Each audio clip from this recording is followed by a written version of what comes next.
What's up? What's up? What's up, tribe? How you guys doing today? Go ahead, hit that subscribe button. I hope you like this video. This is just gonna be a quick drop, a little quick review of the BET Awards last night.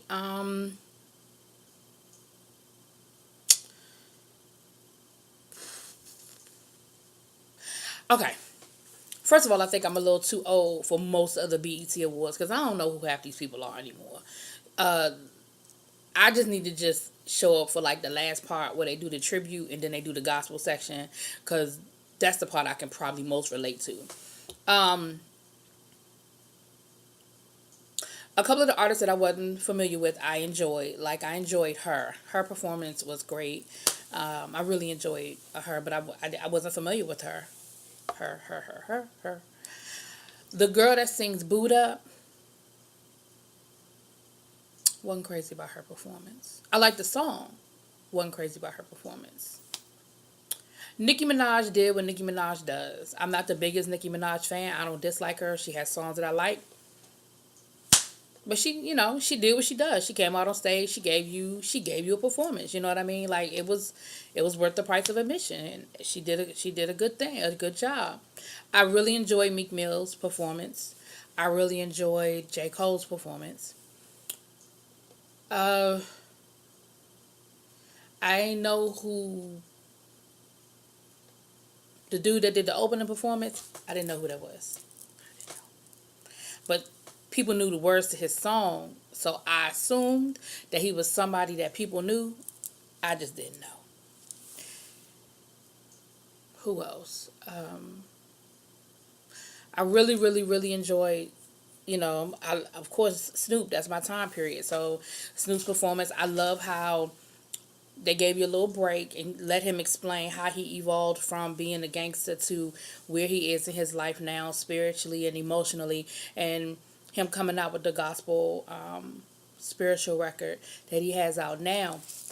And then he performed off of that and had Ty Tribbett come up. I have not heard the gospel album, but I actually want to hear it now. Because, I was like everybody else. I was like, Snoop made a gospel album. But seeing the song that he performed, I actually want to hear it now.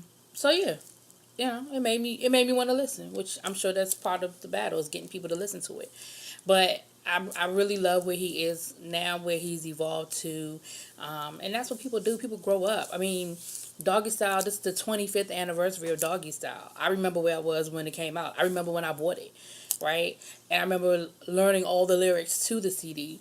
But fast forward 25 years later, we're all in a different place. We've all evolved to a different place in our life. So I can appreciate it. I can appreciate that that's where he is and that he wants to share it with us and that he wasn't too afraid to share it and step out. The great thing about being at this point in your career, you can do things like that and basically not worry about anybody else getting it but you.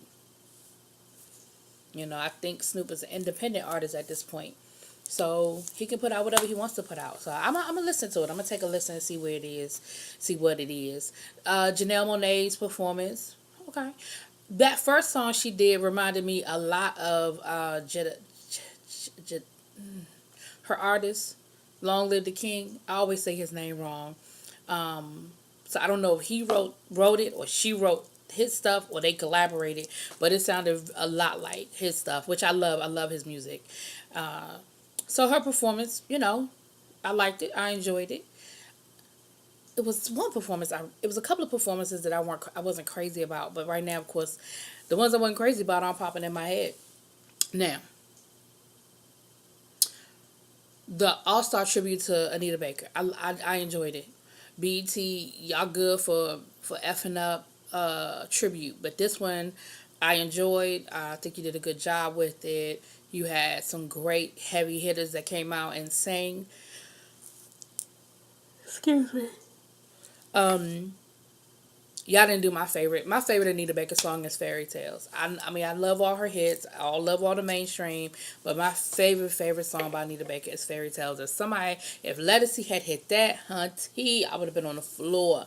Oh, that's my favorite Anita Baker song. But I've loved Anita Baker since Chapter 8.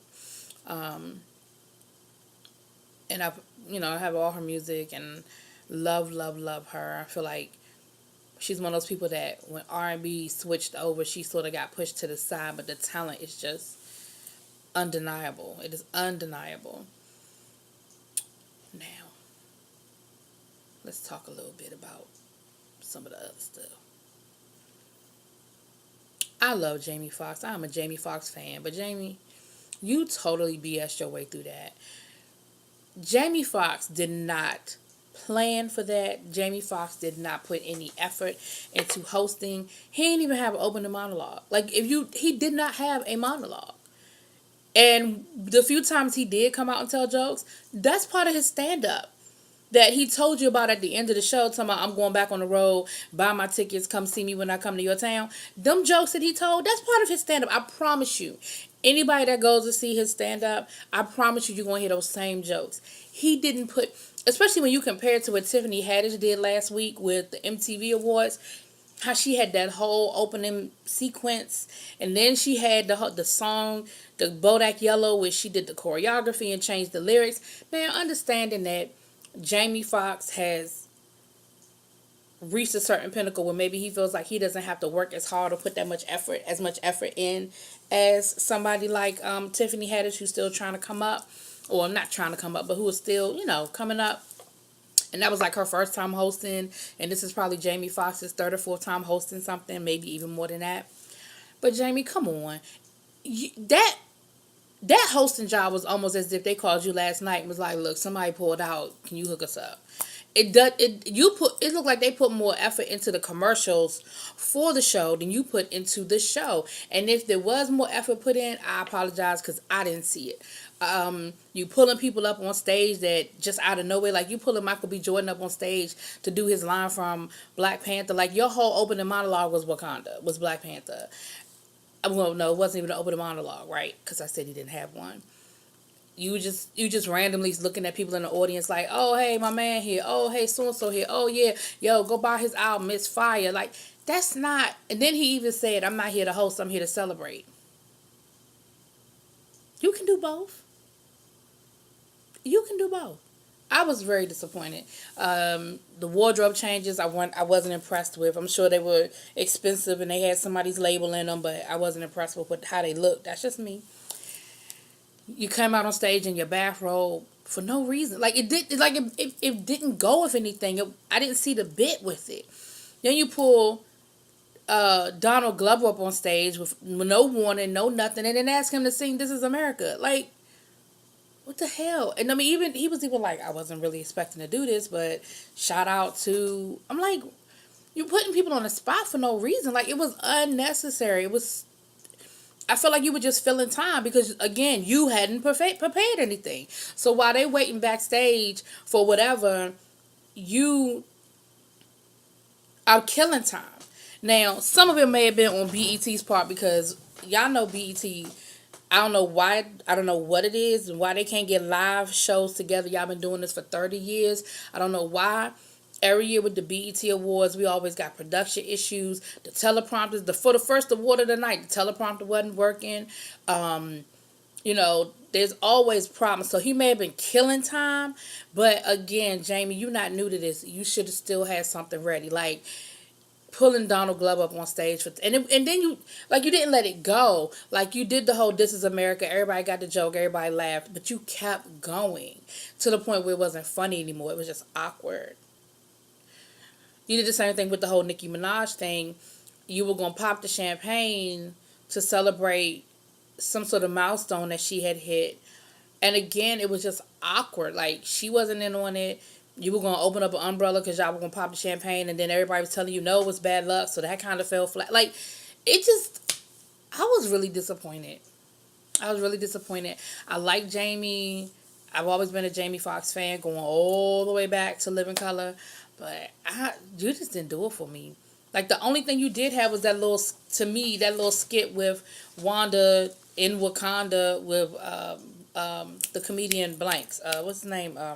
You know what I'm talking about. And even that, I'm sorry. Even that wasn't funny. So, the performances were decent. the production was what is always going to be BET. I don't know. I don't know why they can't get these productions straight. Like I just, a friend of mine, her brother worked for BET, and he used to talk about just, he was like, what y'all see isn't even close to what's going on backstage. Like it is totally chaotic and just ridiculous. And every year, like I don't know how hard it is to get it right. I don't know. Y'all always run over time. And this time y'all had to cut out in the middle of the gospel performance. I was like, dang, y'all could have cut out in the middle of somebody else, but you wait till the gospel performance to have to cut out and then come back. Now, I will say, in full disclosure, I told y'all last night I was having problems with my DVR because we had those thunderstorms that rolled through and some of my stuff skipped for whatever. You know how I have DirecTV. Y'all know how that is. So if I missed something that happened that was absolutely wonderful and spectacular, then, my bad. But for the most part, it was what it was. I wasn't all that entertained. I'll be honest with you. The only reason why I watched the whole thing is because I wanted to give a fair review. Because honestly, I could have cut it off after about 40 minutes. I really could have. The tribute to Deborah Lee was earned. I mean, it was needed. I really feel like there needs to be a full tribute for her. I feel like there needs to be like an hour-long tribute just for Deborah Lee. I don't feel like a 10-minute blurb on the BET Awards is enough. It needed to be there. Don't get me wrong. They needed to acknowledge her. But for good, bad, or indifferent, how you may feel about BET, whether the program was always what you wanted it to be, or what you felt like it should have been. Like, we all know they destroyed the game, like, whatever. We all know that there were certain things that could have been done better or done differently. However, what you can't deny is the contribution that Deborah Lee has made to black entertainment. And the doors that BET opened for so many artists and so many people. So I personally feel like they need to do like an all-star tribute to this woman as she exits out of BET. I don't know the circumstances with her leaving. However, respect is respect. That's just my 2 cents on that. But overall, Migos. Migos did a performance. And it was the Migos. You know what I mean? I like the Migos music. I don't like every single song it is, but I like their music. And it was a decent performance. It was Migos. I'm going to leave it there. Speaking of Migos, I know y'all heard the news that Cardi B said, and I don't know if somebody threatened to out her, and that's why she said it, because she was like, the press is always ruining my surprises, because, they, with the whole leaking of her pregnancy and all that other stuff. So, I don't know if somebody was going to out her, and that's why she felt the need to release a statement letting everybody know that her and Offset have been married since, I think, October. They've been married since October. But that was a really well kept secret, and that's fine. Like, don't need to know your business. Janet married all her husbands and they tell nobody. They was getting divorced before we knew they was married. I remember. I will never ever ever forget this. I remember when Janet Jackson she was doing her Velvet Rope rollout, and she was doing all the press for Velvet Rope, and she did Oprah, and I remember she performed a couple of songs because she remember with Velvet Rope she had the red hair and all of that. And Oprah asked her point blank, "Are you and Renee married?" And Janet looked Oprah dead in the face and said no. And Oprah said, "Now if y'all were really married, would you tell me?" And Janet looked Oprah in her face and said no. Next thing you know, fast forward 5 or 6 years, they getting divorced. I said, now, we never even had full confirmation that they was married. So I'm okay with it. I feel like when people are in the public eye, they are allowed to keep as much to themselves as they want. As much as the next person, love gossip. I love tea. I love hearing about what's going on with my favorite celebrities. I will be a liar to pretend like I don't. However, I always respect the fact that they don't have to tell me shit. So, Cardi, if you ain't want to tell nobody you was pregnant until you were ready to tell anybody you were pregnant, that was your business. If y'all didn't want to tell anybody that y'all got married because y'all wanted to keep something to yourselves and keep something private and between the two of you all, I respect that to the utmost. And if you decide to have after you've had the baby and you get your body back the way you want it, boo, and you decide to have a full-fledged celebrity star-studded event and renew your vows to this man, do what you want to do. You don't have to do nothing that anybody is telling you to do. Live your life the way you want to live your life, baby. Y'all know I love me some Cardi, and I be trying to help Cardi because Cardi let this shit get to her. I keep telling her, turn your comments off. Stop reading these comments, and damn she'll stop responding to them. But anyway, I just thought that was interesting. Y'all know, I'm happy for her. Shoot, I don't care if they were threatening to come. You ain't gotta tell us nothing. But anyway, with that being said, I'm gonna go ahead and jump off of this and get ready to hit these love and hip hops and basketball wives. Y'all, drop it in the comments. Y'all let me know how y'all feel about Cardi B being married, y'all.